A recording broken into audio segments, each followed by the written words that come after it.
ডেঙ্গুর উচ্চ ঝুঁকিতে থাকা জেলা বিবেচনা করা হয় চাঁদপুর। এর অন্যতম কারণ এই জেলার মানুষদের ঢাকা চট্টগ্রাম কেন্দ্রিক ব্যবসা বাণিজ্য। তবে এবছর এখনও ডেঙ্গু পরিস্থিতি স্বাভাবিক রয়েছে চাঁদপুরে।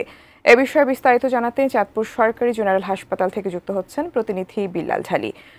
ঢালি, এবছর আসলে চাঁদপুরে ডেঙ্গুর প্রকোপ কেমন দেখছেন? আপনি রয়েছেন সরকারি জেনারেল হাসপাতালে, সেখানে কোনো ডেঙ্গু রোগী ভর্তি হয়েছেন কিনা, সর্বশেষ পরিস্থিতি কি দেখছেন জানাবেন।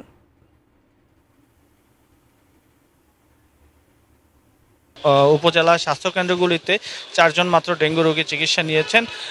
তবে এই মুহূর্তে আমি আপনাকে একটি বিষয় জানিয়ে রাখি, যেটি হচ্ছে চাঁদপুরে কিন্তু ডেঙ্গু রোগের আলাদা ইউনিট এখন পর্যন্ত চালু করা হয়নি। হাসপাতাল কর্তৃপক্ষ যেমন বলছেন, এটি হচ্ছে অন্যান্য রোগের যে রোগীরা আছেন তাদের পর্যাপ্ত চাপ রয়েছে। এখন তাদের হাসপাতালে যে বেডের ব্যবস্থা আছে তার চাইতে কয়েক গুণ বেশি রোগী হাসপাতালগুলিতে ভর্তি আছে এই মুহূর্তে, যার কারণে তারা আলাদাভাবে ডেঙ্গু চিকিৎসার জন্য কোনো ইউনিট স্থাপন এখন পর্যন্ত করেননি। তবে তারা বলছেন যে যদি পরিস্থিতির অবনতি ঘটে, আরও ডেঙ্গু আক্রান্ত হয়ে রোগীরা ভর্তি হতে থাকেন হাসপাতালে, তবে তারা ডেঙ্গু চিকিৎসার জন্য আলাদা ইউনিট স্থাপন করবেন। এছাড়াও আমি ডেঙ্গু মশক নিধনের জন্য আমি পৌর কর্তৃপক্ষের সাথে কথা বলেছি। তিনি আমাকে জানিয়েছেন চলতি বছর মশার যে এডিস মশার যে লাভা আছে সেটি ধ্বংসের জন্য তারা পর্যাপ্ত ওষুধ ছিটিয়েছেন। এছাড়াও যখনই বৃষ্টি হবে তার পরপরই কিন্তু তারা সেই ওষুধ ছিটানোর ব্যবস্থা করবেন বলে